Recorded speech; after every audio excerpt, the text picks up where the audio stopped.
Hello, it's Dr. Natalie Horine and Dr. Lee Horine here. Yes, we are here sitting in front of this lovely pool, as you can see. Beautiful. And we want to share with you today talking about setting intentions, and more specifically, segment intentions. Now, what are segment intentions? Okay, let's just talk about intentions. So setting intention is a really nice way to be able to get you into a state or get you thinking about getting into a state that you want to be in. So let's talk about a particular segment of that, because now it's one thing to say, I want to accomplish, like we love making these running lists, right? We love doing that and then checking them off, or putting them on your phone, making a running list and checking them off. So yeah, you can go ahead and continue doing that. But now, what is it overall that you want to accomplish, okay? So you can overall say that I want to accomplish this list of tasks. Awesome. But now let's break that up into chunks. Just like how you break up those specific tasks up into smaller chunks, you want to break it up on how you want to feel or what you want to experience into smaller chunks. So basically say you're breaking up into segments. So let's start with the easy one, like first thing when you wake up in the morning. Some people don't wake up so well in the morning. Some people wake up. But, man, I think you're referring to me here. Some people. You see the delay too. You're like some people don't wake up, and I'm just like, Oh wait, you're talking about me. Some people wake up easy in the morning, and some people don't wake up so easy in the morning. So, no matter what kind of person you are, you might as well set a segment for when you first open your eyes up in the morning and you peel them open, whether they're crusted or not, on what you want to feel. Whether it's like, I want to feel refreshed, or I want to have clear thoughts, I want to have better feeling thoughts, or I just want, this pillow feels so nice underneath my head right now, or oh, I feel so cozy underneath these covers, or that light coming through the window right there is so pretty, it's so gorgeous, it's so warm, it's so soothing. So notice how I can just go off of this train of things of good feeling thoughts of an intention that you're setting for that segment in the morning, because you probably don't want to think about, oh, that sunlight feels so warm every segment of your day. Yeah. Because this basically battles the natural tendency for us to just like let our mind wander, and we're programmed and conditioned to kind of think about what happens when you typically wake up. Let's just jump into that example. I'll tell you how I usually wake up, and it's like all the stuff that has to happen today, tomorrow, my lifetime, just gets piled on, and your mind is immediately racing, and you cannot actually like think about any of those things. Instead, you just kind of get overwhelmed by them because you don't even realize that they're going on. What this does is this really starts to train your mind to focus on just one little aspect of your day at a time, and you're able to now focus on what it is that you want out of that time. And it's always a good thing to start your day thinking about the positive aspects of the things that are around you, just because that kind of helps to get you off on the right foot, because it's amazing how quickly the momentum starts to get built up in your day. And it can shift up or it can shift down, but you might as well give yourself that good starting place to kind of kick off from, so that you can be like, hey, all right, this morning I'm going to focus on the light coming in the window, how pretty that is, how good the pillow feels, how nice it feels in bed right now, as opposed to thinking about, oh my God, I have to get up, oh my God, I have to get to work. I don't want to get out of bed, like all these negative things. Start thinking about the positive things, and it'll feel unnatural in the beginning because you'll naturally want to go towards your head will start racing. Things. It'll start getting, just like how he was saying, like I'm another person that used to suffer from that, where it's like you're just overwhelmed. Like you wake up overwhelmed or anxious because of all the things that you have to get done. It's like you'll get there. Break it up into smaller and smaller chunks. So waking up first thing in the morning, whatever feels good about you laying in that bed this morning, like your mattress is fantastic, maybe you have this Tempur-Pedic mattress, etc. So now moving forward, like sipping on a cup of coffee. Okay, maybe you like to take like a little moment throughout your day, like part of your routine, you like to sit and drink a cup of coffee. Well, then now you can set the segment intention of, I just want to enjoy this warm cup of coffee, blank. Or, man, this coffee really tastes good this morning. Or while you're wherever you're sitting, maybe while you're drinking your cup of coffee, you're reading a newspaper and you're like, oh, this is like really fantastic news that's going on in the community, or whatever it is, okay? And then now moving forward, so for you that drive into work, Oftentimes people driving to work, it can be a little chaotic. You know, you can have traffic and it can instantly ruin somebody's day because there's mean people and angry people that are running late on the road. Or if you're like us, we run late more often than we run on time. It's probably something we should we should work on, but it's just it's part of us, unfortunately. And but because of that, if we're always late and we're always kind of running behind, we can get totally like frustrated and nervous and like, oh my gosh, like we're gonna be late, and get all anxious and get upset. So while we're driving, it's like, okay, now the entire drive is a stressful drive. So if you're going like 30 minutes and you know, like a 30-minute drive to get somewhere, and that whole time you know you're gonna be late, you're like, oh my god, I'm gonna be late, hurry, you know, and you're trying to like make up, like, you know, shorten 2 minutes so that you're 2 minutes earlier than you would have been if you would have just like taken traffic normally, like, but you're already late, so you're all stressed out. You can just imagine, you've been in those scenarios, right? Like, you're wasting so much energy. Oh my god, like wasting so much energy. What does that prove? What does that do to you, right? Like, so you can take that situation where, yeah, it's already kind of like not off on the best foot, but you can be like, okay, what do I want to do? I want, in this scenario, you can set your segment and be like, I want to arrive to my destination safely. I want to have clear traffic. You know, I want to be able to get there without any incidents whatsoever. And I want to listen to music to be able to elevate my mood and enjoy this experience on the road right now. And what that'll do is that'll focus, you'll start to focus on those types of things. So you'll focus on safety, you know, the clarity of the conditions on the road, and kind of inspiration. The music that you might be getting, or an audiobook that you might be listening to, actually enjoying that as you're getting to your destination.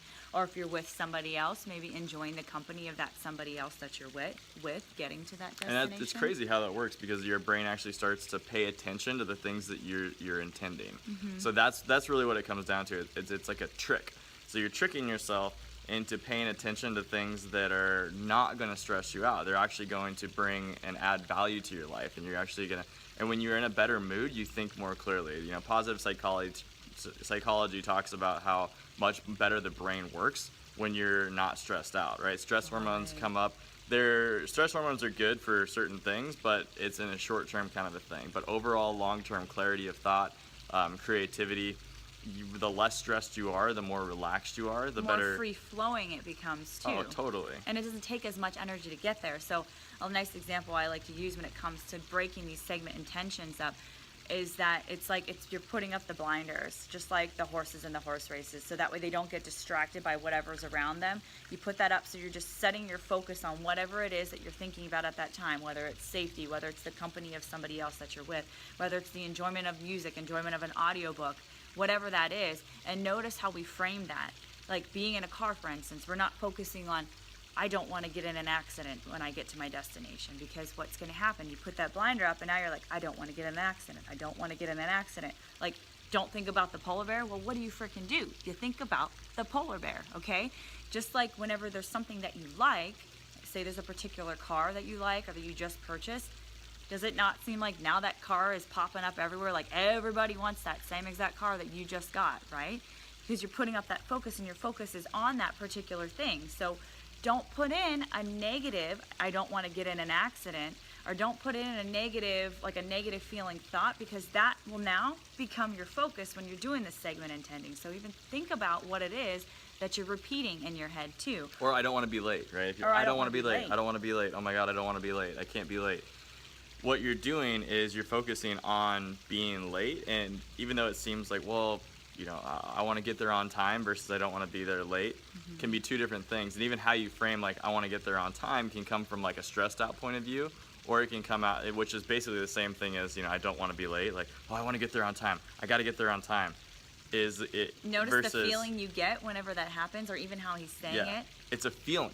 So you have to go based off of your feelings, and this is where you have to really learn to pay attention to yourself and listen to your body, listen to your emotions, because that is really what we're trying to do. We're trying to guide our own emotions, because when you can guide your emotions, like on your physiology, if you're saying like, hey, you know, I want to be safe, I don't want to get in an accident, or like instead of saying I don't want to get in an accident, what is that actually doing, right? If you say like, oh, I don't want to get in a fight, I don't want to get in a fight, you kind of put you into a fear mode, right? So it's like, just like how you said about not getting into a fight, look at the contrast of it.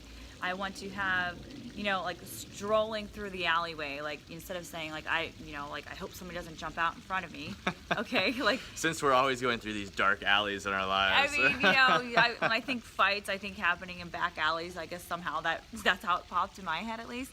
So it's like, I want to enjoy like this, or like think about like, oh, the aesthetics of this alleyway is so neat. Like this has such a nice like artistic view or something like that. Like I don't know, picture whatever it is that can come through your mind. That's a beautiful heroin needle that person has over there. So beautiful. It's such nice people here. Think about the contrast, or like okay, so if you do see something like that happen, you're like, I'm so thankful that I have a safe home to get back into after I make it through this walk right now. Okay. Or maybe don't walk down sketchy ass dark alleys and kind of avoid that to begin with.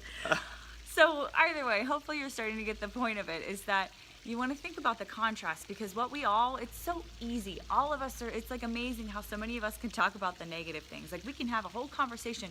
We can form friendships and bonds over talking about something negative. Like how easy it is to gossip about other people, which is actually negative. Like, okay, let's flip the switch and like start to think about, okay, since it's so easy to talk about the negative, think about the complete and utter contrast to that. Like, just like if you don't like the color orange, and you like the color blue, okay, well, let's start talking about the color blue, okay? Instead of focusing on the color orange, because again, going back to the whole putting up the blinders concept, now you're only going to focus on that negative aspect that you keep talking and thinking about all the time. So flip it to the opposite side, if that's easier for you, which it probably is, and it's going to take work in the beginning. It's not super easy, but that's why breaking it into chunks, like segments, is a lot easier rather than doing it for one big one for the entirety of the day. It's similar to being solution oriented, Yeah. right? So you can look at a problem and be like, okay, every problem has a solution, as opposed to seeing the challenge in front of you.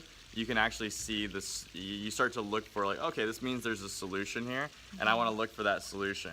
And when you shift how your brain processes and how you perceive things, it literally changes the way that you're able to go about like solving an issue, or it changes the way that you are. In this case, we're talking more about emotions, so how you're emotionally engaging with topics so that you can calm yourself down and you can be in that creative zone where things tend to be better off, right? People that are very upbeat and positive all the time, they're not reactive. That's Yeah, a big thing. They're so not reactive. Like things go better for you. Like things go better for those positive people. And a lot of it too is just their frame of reference and their positivity, because when they're not stressed out, they tend to vibrate that energy, or other people kind of get relaxed around them. So then they feel better. And then what ends up happening is you get a more collaborative experience with other people who now are less stressed and are able to come to like better solutions. And it's just a better energy. You can hone that energy. Like that's a whole nother conversation that we can talk about with that, is that the more and more you're able to set that intention with this positive energy, you can overcome like those people that are talking about the negative stuff, where typically you get sucked right into that negative conversation trying to form bonds or friendships with people. You can come in with that positive frame and you can overpower their negative frame. It's all a matter of how comfortable you are when you come into that, because really that is it's a more powerful energy, having that positive energy, than it is a negative energy. No matter what the numbers are, you can come in depending upon how much you hone in on that, and you become comfortable and one with that energy that you're bringing in. So you have to really start to pay attention now on like where those segments break up in your day. There's some natural ones, like so when you first wake up in the morning, great one to start with, because it took me a while to actually become conscious enough of right when I wake up of thinking about what I'm thinking about, right? And so that'll be like the first step. You go like, oh wow, I'm actually noticing what my thoughts are first thing in the morning, because you're like, well, how do I do this? Who's gonna be there to tap me on the shoulder and remind me? Like when you start doing this, you will actually become aware of your thoughts. Sometimes it'll be like 30 seconds after you start to kind of like, wake up, you'll be like, oh, what am I thinking about? Oh my gosh, my thoughts are already racing. And then you can set that intention. You'll feel it. You'll feel it. Like you will. For me, there's people that are like more head type, more throat type, more chest or gut type. Like freaking feel that. When they say gut reaction, like those are real. I mean, feel it. Like start thinking about play with it. Like literally play with it. Like when you start talking about something negative and you start to feel like, oh, I feel like my stomach's turning, like that's your body, that's your intuition telling you that that's something that doesn't feel so good, means why don't you stop thinking about it? Boom, use that as a trigger to set your intention. I think that's a good way to think about it, because like you're like, oh, if you start to feel a little bit antsy, be like, oh, I'm feeling antsy, I better set a segment. Like what is it that I want to, and like set an intention right now for this particular segment of the day. So there's the morning, first thing when you wake up. Then there's like your morning routine, if you're making breakfast, if you're getting ready in the morning, like whatever that is, like set your intention. And it doesn't have to be what our intention would be. It can be whatever you want it to be. Just focus on something positive, and it doesn't have to be mind-blowing. It can be very simple. A feel good. Yeah, it can be like, hey, I just want to be able to get ready and feel good in the morning, like as I'm getting ready and brushing my teeth, and that I do it I'm excited without to any have issues. fresh breath. Yeah. And then it's like, okay, we'll drive to work, right? That's another natural one. When you're at work, it gets separated out. Like, so this is what I'm doing in the morning. This is my first task of the day. How do you want to set that out? Lunchtime, when you're driving home from work. Like, so you can just kind of break it up when you're preparing dinner, when you're picking your kids up from school, whatever it happens to be. With family. And definitely right before bed. Yeah. Right before bed is so important, because whatever you're Big thinking time. about right before you go to bed, you will reflect that in the morning. Okay? Like those of you who like gone through college experience or like studying, they're always like, oh, sleep on it. And so you like do your last minute studying and you do it right before bed, and then like you wake up and that's the first thing you think about in the morning. Same thing happens with the, like whatever you're feeling. If you're frantic before you go to bed, if you're angry before you go to bed, if you don't give your loved one a kiss before going to bed because you guys got into a fight, like you better clear that up before you go to bed, because you're gonna wake up angry in the morning. So it's amazing. So it's like literally shifting that, even if it has to come down to whatever your routine is. If you want to meditate before bed, if you want to listen to an audio before bed, listen to music before bed, have aromatic stuff going on, or whatever it is for you, you figure that out. Like you play with that, but you get into a better feeling. Like you get a good feeling before you go to bed. Think about something that's going to be, and even if it's like the comfort of the pillow again, of how nice it is to be snuggled in underneath your blanket, whatever it is, make sure you shift into a positive element, a positive feeling before going to bed. Yeah, that has been one of the biggest things that I could give. You know, one of the best pieces of advice that I've gotten and we've started to put into practice is that, and it also helps to kind of set your intention when you wake up in the morning. It is kind of interesting that if you go to bed stressed out, you wake up more likely you're going to be waking up stressed out, thinking about similar things, maybe not the same things, but similar things that you were thinking about before you went to bed. So be aware of that with movies too, or when you're watching shows before bed. Oh yeah, don't watch stressful stuff. Like, you know, things that like freak you. People will go to bed and they watch the news, and That's nowadays like the last it's like, thing oh to yeah, do. okay. Watch all the worst things that are happening, you know, and then go to bed and sleep on that. So like right now, there's all these hurricanes going on and stuff. So like, oh, everyone's thinking about this. And I was talking to a person yesterday who said that you know, they travel a lot, and we're here in Las Vegas right now, and they said that their wife is like all freaked out because her husband's traveling, and it's like, well, what happens if, you know, if something bad happens to you while you're away? So her thoughts this whole time are on what the negative things are that could possibly happen in the world. Which is ruining, like she's all frantic and all stressed out and all worried. How do you think that's reflecting with her family? How do you think she's being reflected with the people that she's around that whole time? Like, yes, she loves her significant other. Yes, she's worried about him. But why don't she shift her frame of thinking of like, I hope he returns safely. I hope he has a nice flight coming home. Or even, you know, like, she has a conversation with him, like, I hope he's having success with whatever that he is that he's doing. Like, if he's doing photography, I hope he gets fantastic shots while he's out doing the photography that he's doing. And funny enough, that guy was a Vietnam vet, so she's like, my wife doesn't even understand what bad things are. Yeah. So like, there's so much contrast. There's and so much perspective. contrast, but the bottom line is, you know, what you focus on is really what starts to shape your reality. So if you want to think about things that are concerning to you, like the news before bed is like, you know, oh my gosh, I'm worried about these things, then you're gonna put yourself into that frame of reference for everything, right? When you're in a bad mood, everything around you is kind of crappy. When you're in a good mood, everything around you is pretty good, and you start to pick out those different pieces. So I'd say that's probably the biggest, wrap up or take home, is that these little pieces are all gonna start to shape your perspective on the day Throughout the day, and then especially like with before a night, how it can influence you into the next day there. And then you just get in this practice of it, and next thing you know, you start to stop before even going into those negative things.